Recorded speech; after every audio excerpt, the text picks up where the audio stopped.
I love that I love the, by the way, like this. Oh, yay. It's pretty cool. So, hi everyone. I'm Sarah Teresinski, founder of Redeux Style, and today we're diving into what happens when material science meets design through the launch of Shorai Collection, a bio-based leather alternative developed by Rheom in collaboration with Econock.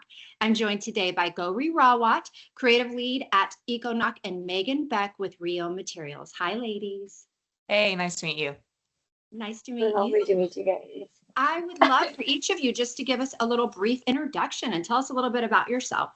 I mean, Yeah, Megan, you can start. sure. Yeah. So I'm Megan Beck. I'm the director of product from Rheom Materials. Been with the team there for about 2 years, but my background is mostly in the apparel industry through product development and production. So came to Rheom, like I said, about 2 years ago, where we're really focused on bringing the next generation of materials to market. So, I'm Gauri, and I joined Econock at the foundation like back in 2022, and it was practically like my first job. So I graduated and started off working around design and how can we build up and wrap up scraps and work with like offcuts of leather and design them into more functional pieces. So I think that's pretty much it. Fabulous. Well, I have to say, y'all sent me some samples, and I'm incredibly impressed because I like some leather, but this stuff is amazing. Like the difference in textures and then the little odd case. I mean, it's beautiful workmanship, and I cannot wait to learn more about all of this. So my first question is to both of you. Did you recognize each other before you met? Because Rheom's tagline is change your impact, not your life. And that also describes Econock. So was it an immediate alignment or did the trust build slowly? Yeah, so I met Sayam from Econock. I think it was last summer at Tex World. We were there doing, showcasing some of our new materials, and I didn't really know quite what they did at the time, but we just got started talking, and they were pretty interested in what we were doing, producing biomaterials.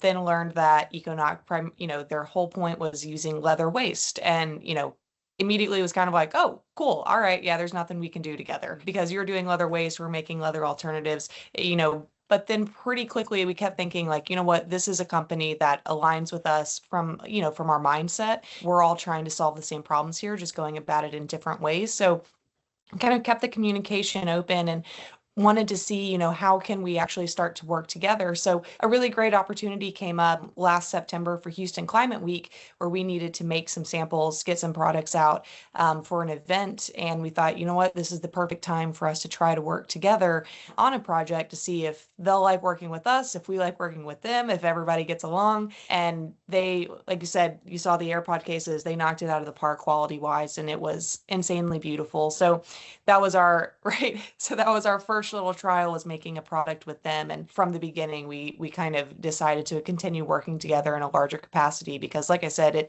it just aligned very well for both of us. Fabulous. Gauri, anything from you on that one?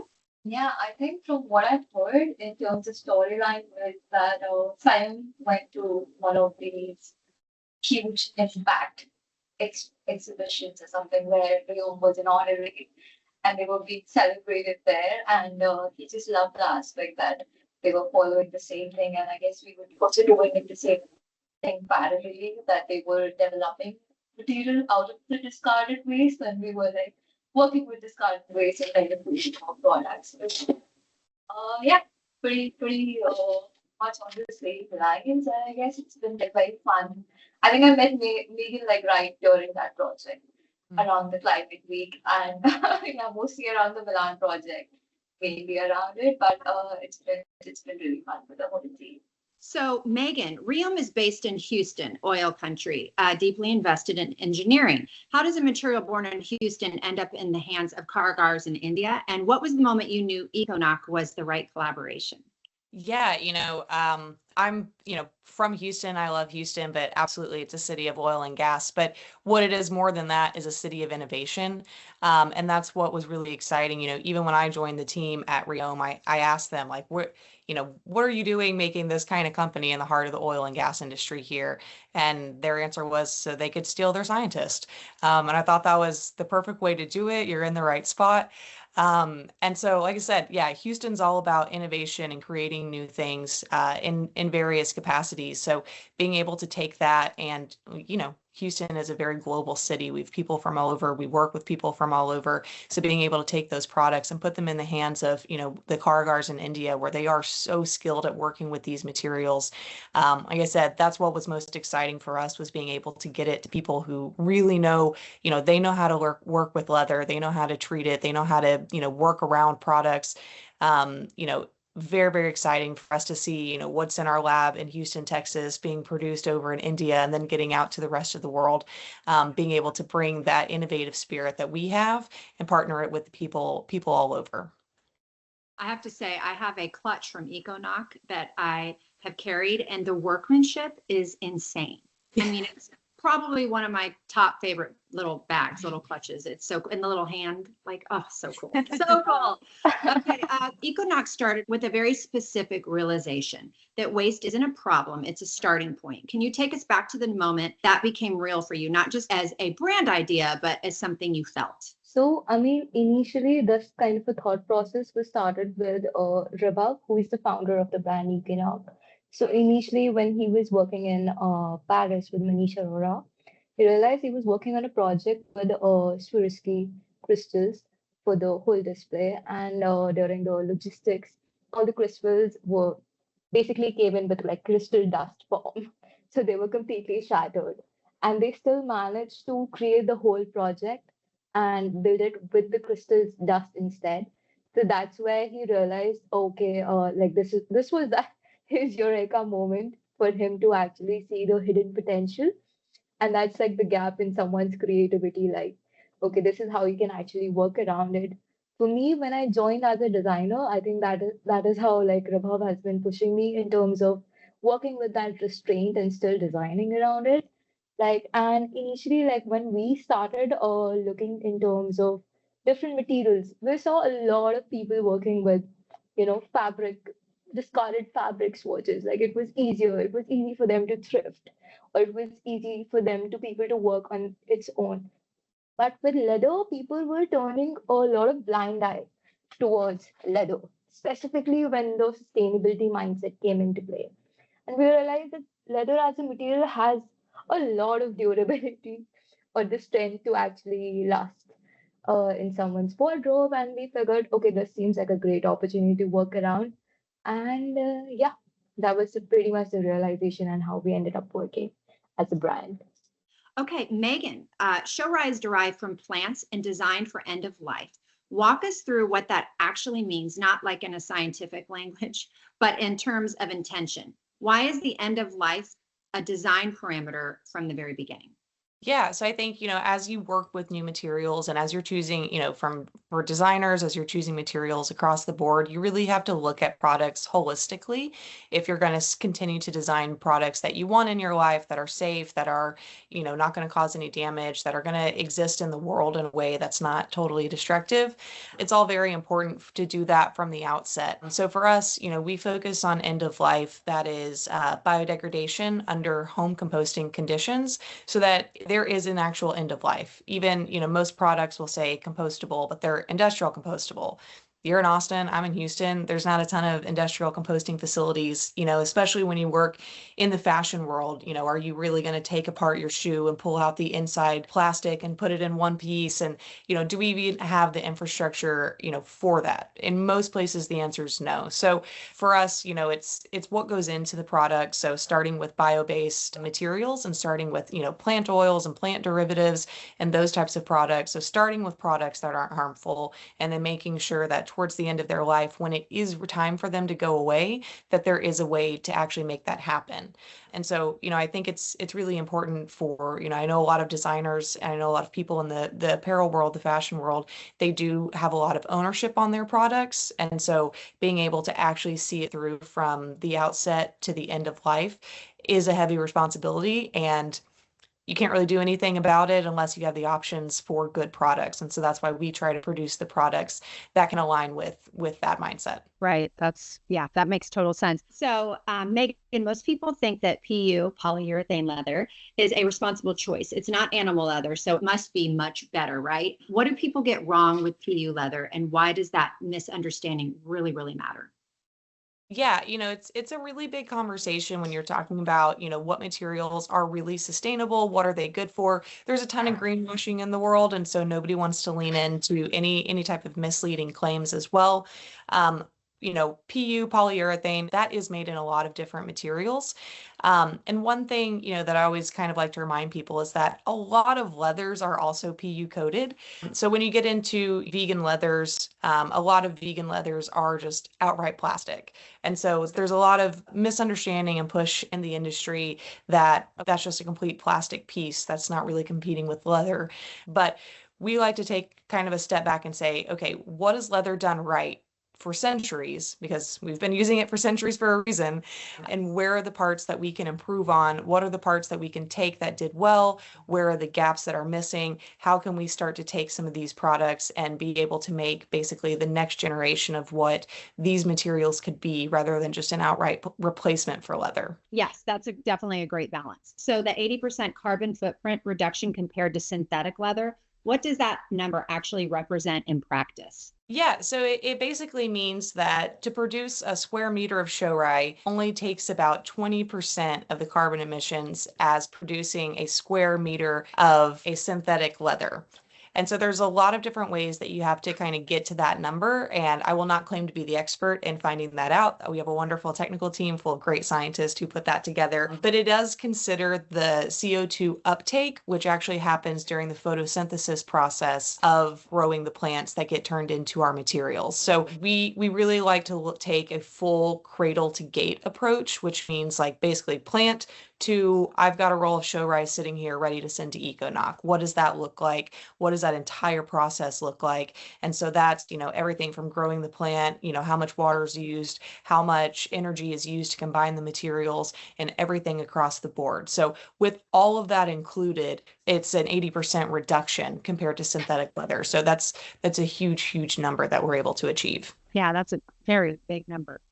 So Econock works with genuine leather straps sourced from industries across Delhi and other parts of India.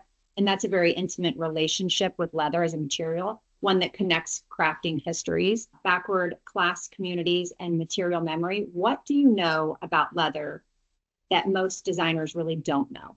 I think it's as simple as the fact that leather has a memory, and each leather, where it comes from, like where it is done, where it is stored, what are the procedures that are actually happening to it, and how it's circulated across.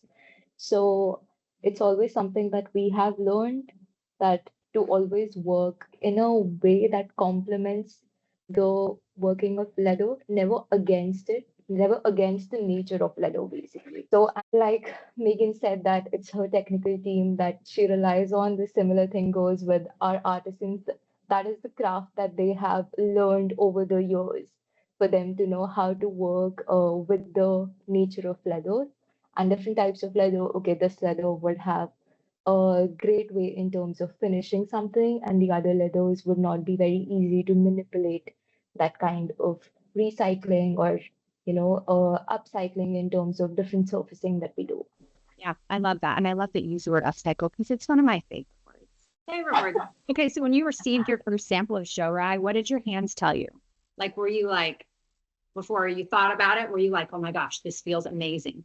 It seemed very honest to be. It was not trying to be something like all lacquered up or fake, like how PU is eventually, or trying to be something else. It was very honest, and you could feel those textures in it, like the mild textures that it has actually been recreated.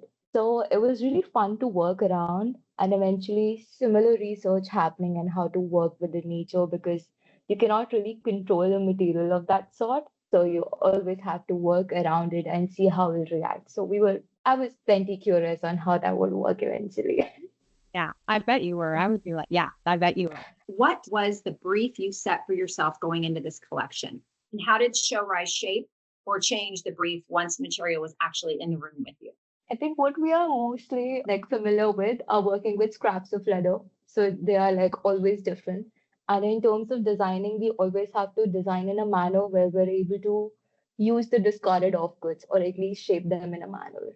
So as soon as the Rheom's huge two rolls came into our studio, we were very excited over the fact how seamless and huge it is. And I felt that kind of a freedom that okay, now I can, work around with bigger scale and bigger pieces, and I don't have to limit myself in terms of working with smaller scraps and see how we can like finish it. So it was really lovely in terms of experiencing that aspect and having that freedom working with like sustainability. So this question is for both of you. I love the mood board process. It's one of my favorite things. So walk us through your mood board process. When you're designing for a material that has no visual or cultural history yet, so how does that look? Where are you looking for reference? What are your anchors? We've been studying with Shorai for years. We've been developing it. And so for us, it really does have a background. It has a story. It has everything that we've been ascribing to it for years.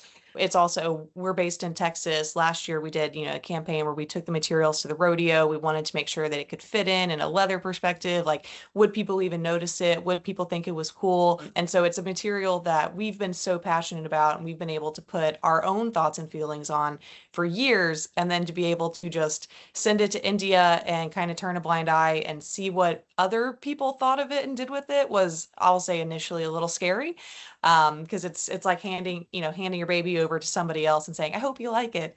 But it was really great. And that's why we were really lucky to be able to work with Econock, because they were able to take it, and see what we had done with it. And then obviously just grow it into something so much bigger and put so much more behind it. And Gori, I'll let you take over from there, because that's really how the project went anyways. Yeah, I think that question is something that Sayam also asked me at the beginning. Like, Gauri, I want to know what's the design process and how is the mood board? And I need to send it to Maris. And then I was like, okay. And then I sent him like a 120 pager text and explaining how it happened. And he was like, I'm not able to comprehend it. I was like, we're designers. We overthink for a reason. But yeah, eventually, I mean, when we received the material, what we wanted to connect was India and Texas, and what were the initial points in terms of connecting. So the idea was to create something like for the global traveler, and the whole range was around creating something more travel friendly, but without compromising on the style, because we're all obviously entering into a fashion realm here. And initially, when I took up a lot of iconography from Texas, so there was this woman wearing like a huge shawl in terms of like around the neck and like with those hats. And I could see like a beautiful silhouette of funnel happening here. I was like, oh, that would be such a cool funnel neck piece that I could actually make for a jacket. And that's how I started developing around it. And in terms of having like a bit of beautiful asymmetry that Econock's languages, we always want to create like a very intentional asymmetry to our pieces. That's how the asymmetric skirt came into play. But in terms of building the armored look of it, we were always referencing like how in India leather was eventually used.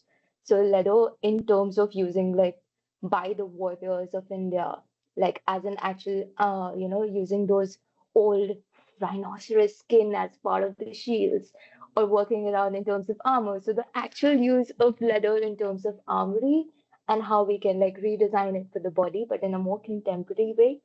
That's how we came up like with more of a body gear and working around jackets and skirts and eventually leading to smaller set of products like that are more like utilitarian in nature, but also like great for testing and like fashionable in a manner that okay, you'd be like very happy to just take it out.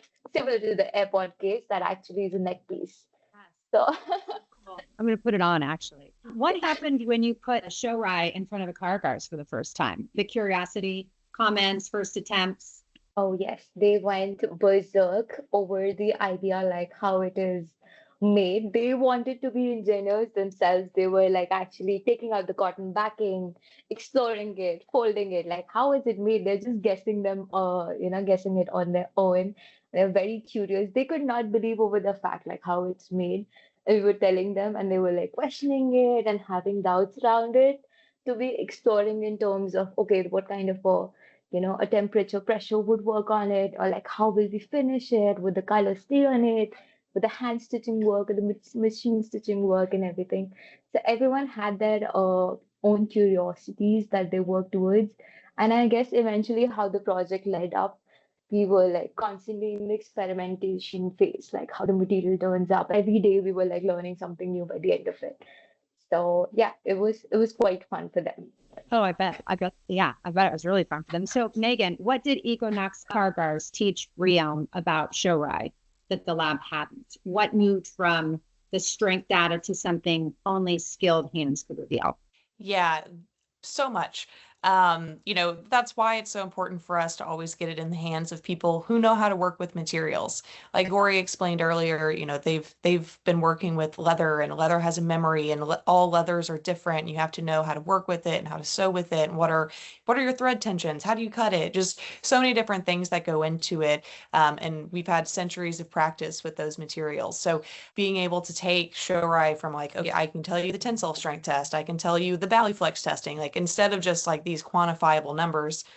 Cool. Is it like easy to work with? Can you sew with it? How do the people actually making products like it? And that's a much more real world test. And so getting it into the hands of people who know how to work with materials so well was so important. And so they, were able to tell us, here's how you work with it, here's how it sews, here's how it hangs, here's how it drapes, like all of these various things that really help us say, okay, it works for these applications, it doesn't work for these, we're able to do this with it. And that feedback is honestly always so fantastic to have, especially from people who know how to work with products so well. Yeah, absolutely. I don't think the everyday consumer understands when you're creating something. I'm a designer, so I sew a lot, that it is, there's so much that goes into it. And knowing your material is probably the most important thing you can do, because if not, the structure, everything about the product and the material, the clothing, whatever it may be, won't even, it's so important. So I love that that's really important to you guys. Okay, so this question is for both of you. Fashion Revolution Week says, #WhoMadeMyClothes. I want to ask, like, literally, who made the Shorai collection? And was that experience of making something, had it ever existed before? Yeah, so from our side, our team is based here in Houston, Texas. We have a small team of about 7 people. We very much, I know every person who touched every single part of the process up until it shipped out to Econock. So it's really important for us to know how our materials are made and to be able to handle that process, and then being able to pass it off to a company like Econock, where Gori and the whole team there, they're able to build out these materials is fantastic. So like I said, our team handles it up until the point that we ship it, and then it's off to Econock. And then, yeah. In our warehouse, apart from like taking apart me and Rabav aside, there are like 4 people that I loudly want to feature them on this video.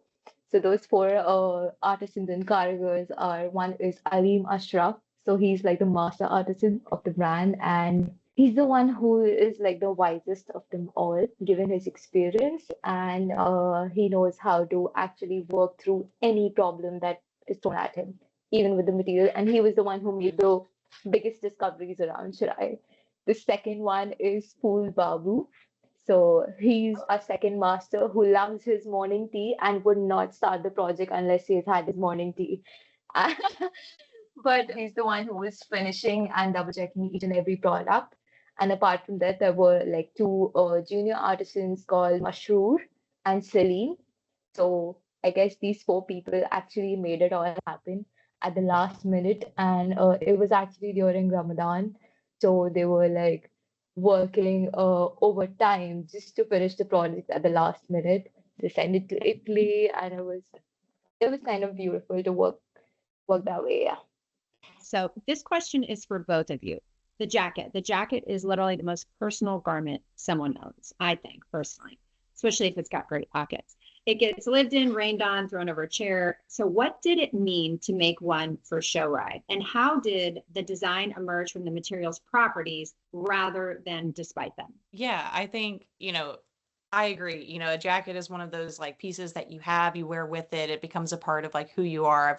I've got, an old denim jacket that I'm sure anybody can spot. It's always laying somewhere, but everyone knows it's mine. So those pieces do get to be so personal. And so being able to make, a jacket like that out of Shorai, it was really important because, like we said, our mantra is change your impact, not your life. If you want to make more responsible choices or make more sustainable choices, it shouldn't mean cutting out all the things that you enjoy or need in life or want in life. And so being able to make a jacket out of Shorai as one of those pieces that can just integrate into your closet was really important for us and really impactful. And then, just having that, being able to showcase that and having one of those pieces is just really, really cool. When we started designing, we were like questioning what to actually make out of Shorai and like as a leather, and we realized like what's the most iconic leather product that there is, and we realized it's a jacket. I was like, okay, we're just gonna put Shorai to test there and start creating a jacket and see how that works out in terms of designing it, keeping it very fashion forward as I explained the process and how the Texas reflections were there in terms of being it a funnel and having like those double zipper openings so that a person is comfortable, since we're always planning to make it for a global traveler there. And that was the idea, to make it very iconic and like a standard idea of this is how the leather can be converted to, and being very utilitarian in nature. So the skirt, the asymmetrical skirt, is drawn from Indian armored warrior traditions. How did that reference find its way into this bio-based material collection? And what does it mean to carry that history forward into a material that doesn't have a history yet? Yeah, I think it's similar aspect of like, reaching out and referencing to our old history and seeing the usage of leather in Indian warriors and how they use different materials like different leathers and different skins in terms of covering themselves up in armor, and how we can make a more contemporary version of it. And we did not, I think, limit ourselves just in terms of material and creating or designing a skirt with Shorai, because I think skirt in general was a very last minute decision that we threw at Megan, because we figured leather pants seemed like too traditional for us to work with given how experimental we were going in terms of material. So that's how the leather skirt actually came into being. And yeah, taking out those references and designing it in a contemporary form, and not limiting ourselves in terms of material. We also use the Corozo button fasteners basically on the skirt, which are actually vegetable tan ivory. So those are like carved. So those are also like very biodegradable fasteners that were used for the asymmetric skirt right there. And I guess it's like better for the more, like, how do you say, like great in like contemporary fashion and how you can carry it ahead. So one of my things that I love so much is how leather wears. So Gori, the wallet crossbody, this is a piece someone will open literally like 50 times. Well, maybe not 50 times a day. Maybe, you never know. I mean, how much are we getting in there? I guess it will develop wear, memory, and patina. So how does Shorai age? And is that something it's designed for? Is it designed to age? I think it is designed to age as far as we have crafted it in a manner that, yeah, it's supposed to last you a lifetime eventually. And we've created a utilitarian product in that sense so that it is actually used and tested in that manner, like how it actually reacts in a real world and how a person is using the product. And yeah, the material eventually reveals itself as any other leather does. And I guess we'd be open to seeing how that turns up. The phone lanyard that goes around your neck for your phone, that's worn on the body all day. Heat, friction, and movement. So why does that make it exactly the right object to test Shorai? Probably because it's used so much, right? Yeah, I think that's the creating products that will actually, disappear in terms of consumption. That, okay, we're not giving you objects that are only to be desired. We're giving you objects that kind of disappear into your real life and you're able to use it and they function. And that's the eventual idea in terms of making Shorai like a material as a standard for consumption. It's not something exotic, it's the new way of living. This is something that should be part of the life from now on. Yeah. So, well, you also have a sunglass case and a lipstick case, right? So those pieces exist to protect something totally different, obviously, from phones and whatnot. So what does it mean to apply this level of craft intention to something that's more quietly functional? Yeah. So, in terms of creating like these objects, the idea was always to bring products that people have not seen or something they don't realize. If you are stepping out today in a hot summer and you forget the glasses and you're like, oh, I should have had that. Why don't we have like a, because if I keep it in my bag, they kind of get crushed. If I'm carrying it, I'm putting it in my pocket, maybe they step out. So always wanting to build accessories that are very utilitarian in nature. Same goes with a simple lipstick charm that actually holds your perfume and lipstick and you're just rushing out, and it's for the people who are rushing out or who always want to have something with them. So the idea is always creating objects that people desire to have or people long to have. That's something, or they do not have it, but they would want to have it because of its form and how unique it is now to collect. And eventually, when they do adopt it, they do find the pride for it and they eventually step into advocacy where they keep telling people about Shorai and how we got an interesting product now. So that's the process in terms of, yeah, communicating with the people and telling them about the objects more and giving them something new in a way that it'll be easier for them to adopt. Yeah, I love the glasses case because just coming from a sheer style standpoint, I literally have to wear, these are readers. They're actually progressive, nothing on top and the reader on the bottom. But if I never needed glasses my entire life, but now that I need them, I don't want to, if I don't want to have them on, I don't want them on my head. I love, and you make it like chic. So that's really cool. I'm gonna have to get myself one of those for sure. Okay, so this question is for both of you. This AirPod case, which I love. That's the smallest, most ordinary object in the collection. Why does putting a next generation biomaterial into something this mundane actually matter? Is invisibility the highest form of adoption? Yeah, I would say absolutely. Invisibility means it is fully integrated into your life. And that's where we always say, like, of course, our priority is to make the product sustainable, but from a consumer perspective, we really want it to be the last consideration. It needs to be nice enough to stand on its own as a product. It's functional, it meets everything, it feels great, it looks great. And then hey, it's also designed with high bio content, it's designed to biodegrade at end of life. It's a reduction in carbon emissions. All of that, while it's our priority, gets to be an add-on, for the end consumer. Okay, so Gauri, is there a piece that didn't make it into the collection that you wish had?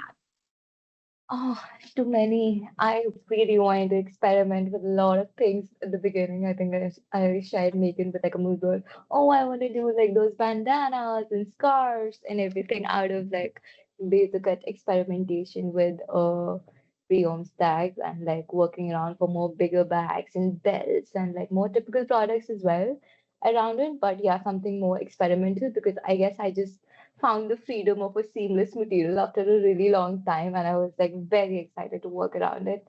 So yeah, heck load of products which I feel like we'll be able to release something in the second batch.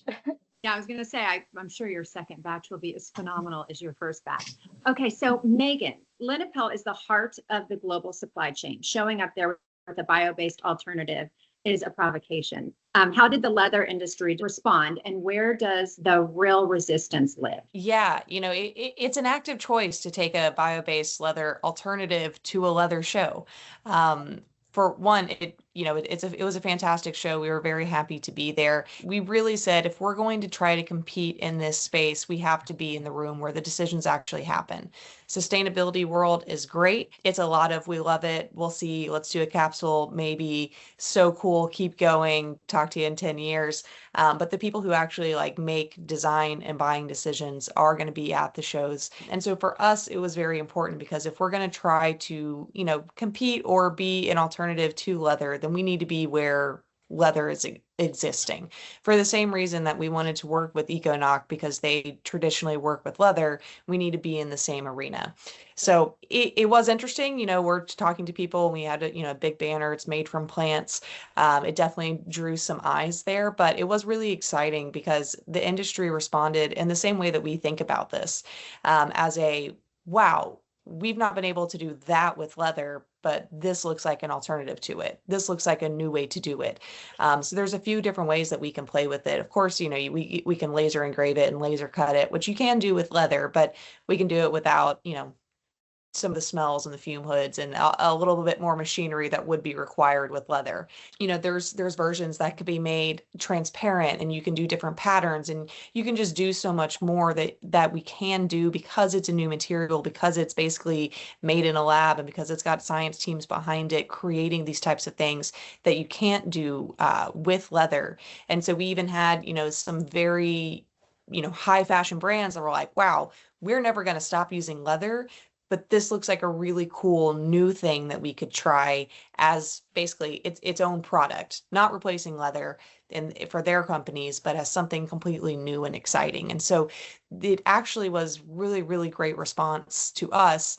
And so we're very excited to stay in that place and to continue to grow what Shorai can be and what the next generation of materials can be and how we can continue to improve them. Yes. And I love that. I think there's a space for both. I mean, you know, obviously we want to push more towards what y'all are doing, but I love that, you know, people can be more accepting and we can have a little, you know, designers are going to use both, but hey, at least it's there for them to use, right? So even just that little bit helps. Gory. Econock has built its credibility on scrap leather, a material people understand and they really trust, right? So how do you ask your customer to extend that trust into something they've literally never heard of? Yeah, I think we eventually ask them to put their trust in a product and how it functions and how it's important for you. And then they can make their own assumptions if the material works for them or the technique works for them. That's how I feel like design is equally important in terms of like putting like going forward in the industry as to what you are creating and what you're designing and how ergonomically fit it is for a person to be using it every day or find the need to use it every day. So yeah, that's where we ask them to design the product in a manner, and I'm sure like people were very speculative eventually, like initially when we were starting up with like discarded materials, but they were very adoptive in the process that yeah, we don't mind if the color is changing because like in every month where we have like 20 different browns at this point because we keep running out in in terms of like it's great for us that we're finishing it and it's like good for them, they also don't mind. I'm sure like introducing them to a material like this and actually telling them like how it's made, I think it's just gonna build like a greater spark in terms of working with general leather or scraps. Yes, and Econock has a reputation and a trust. So that's a really important thing as well. So I have one last question for both of you. If someone could only own one piece from this collection, which one would you have them choose and why? I have my favorite on me because it's very much my favorite. So Corey, if you can remind me of the name of these pieces. This is the Jaden crossbody. Yeah. Oh, So yeah. And so you've got, I actually take this with me all the time. You have the card holder here, opens up and unzips. You have the parts inside. And then this is the absolute best sunglass case I'm like in love with. Fantastic. So this has been like, while it was initially a sample, I've kind of adopted it into my life because it's really, really nice. It's really wonderful to travel with. I love that. It's functional and it's so beautiful. So I love that. Oh, Gory, it's fantastic. Yeah, Gory, what is your fate? I think I honestly love like coming from a fashion point of view, I love that asymmetric skirt. Like I cannot wait to wear that during autumn with like long boots or something and like having a whole Balenciaga look to it. But yeah, I love this skirt and like how the leather actually plays with like textured materials, like natural materials, how it complements it. So I would actually love to wear that. That's my favorite thing. Sarah, what do you think would be your favorite piece from the collection? Oh, my favorite piece from the collection. Well, I mean, I love this. This is amazing. I would say if I had to pick a favorite piece, it's probably going to be the glasses holder, probably the sunglasses holder, and because I'll put my regular glasses and my sunglasses in it, so I will be getting that one for sure. But yeah, I mean, I think anything. Yeah, that's so cool. I mean, come on, because you know what? I'll tell you what. This is super important. When you have glasses holders, they attach here with those little plastic piece and they attach here. You've got it around your neck, then they They end up like it's just such a pain. I have yet to see anything that stores them like that or stores them like that where they're like actually, so I'm excited. So I would say that's probably going to be my favorite piece, but I'm very impressed. I mean, I'm very impressed with it.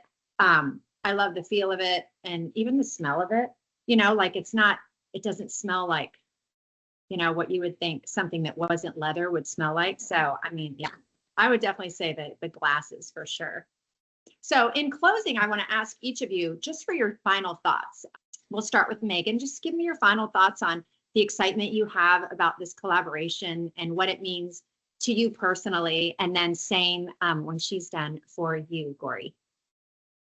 Yeah, I'm very excited for this collaboration to finally be like fully launching, for the collection to go live on the websites. We've worked on these materials for a year, and the first question we always get is like, cool, where do we buy it? Well, now you can go straight to the source, buy these pieces, so beautifully designed as well, and with such like a great attention to craftsmanship. And it's just such an awesome thing that we're able to get new materials out to the general public. It doesn't have to go through, an 18-month design cycle and, all the corporate, yays and nays. It's being able to connect with wonderful people who pay such great attention of detail to creating these pieces, and being able to pair, what we believe in with, what Econock's beliefs are, and making that so accessible. So really, really excited for those pieces to finally be live online. And I can wear mine in public without feeling bad that no one else has access to them, because I do have a couple of them that are pretty great. Yeah, you're like, just mine, nobody else can have it. Yeah, that's cool. That's cool. How about you, Gori? Yeah, I think, I mean, it's really great to see like how our global traveler theme has actually expanded into a global collaboration, and how this collection is going to come out for all the people. And it's great option for people who always prefer like, okay, we won't be going for leather, or we're like vegan and something. And now we have like actual solutions to offer, like without the guilt. And like this is what real sustainability looks like. And you feel free to consume that aspect. And personally for me, I'd love to design more of it.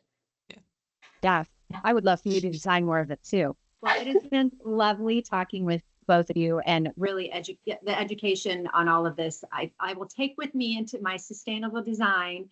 So let's close with Rheom Materials and Econock Shorai Collection goes live this Earth Day during the Fashion Revolution Week. Every piece in this collection is built for sustainability without asking you to compromise on the things that you love. Shop your favorite fashion pieces at Econock and Rheom.com, because changing your impact was never supposed to mean changing your life.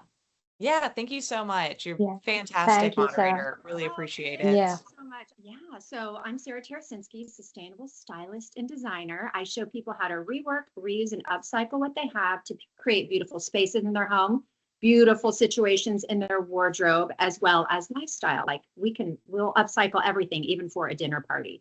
You can find me and all my content across all social media, Instagram, TikTok. I'm everywhere, and it's at Redeux, REDEUX_style. All right. Thank you so much, Sarah. Congratulations Thank on you. this collaboration. It's wow. I already love Thank you. Econock, so now I love you guys as well. Okay, thank you. Have a great Awesome. day, guys.